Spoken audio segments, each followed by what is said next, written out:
Parang pinaka-slope. Pina-slope nila. Pero walang laman yung gitna niya. So yun yung nilagyan nila ng mga laman, like mga bato, yan, lupa. Grabe. Ganito yung ginawa dito. Hindi ko kasi makita yung nakapaskil kung ano yung sino yung contractor nito. Meron pang ano dyan, yate. Ito yung bridge kanina lang dinaanan natin, yung pagitan ng Taliptip tsaka Perez. Ito yung Perez yun yung Taliptip sa kabila. Tapos umaya po na tayo doon sa Mibambang.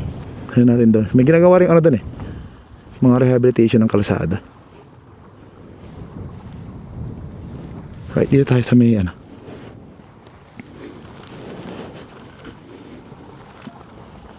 Yeah. Ito yung dulo. Nilagyan na lang ng mga kawayan. Sige sir, thank you. I-ano ko lang to. Ito yung dulo.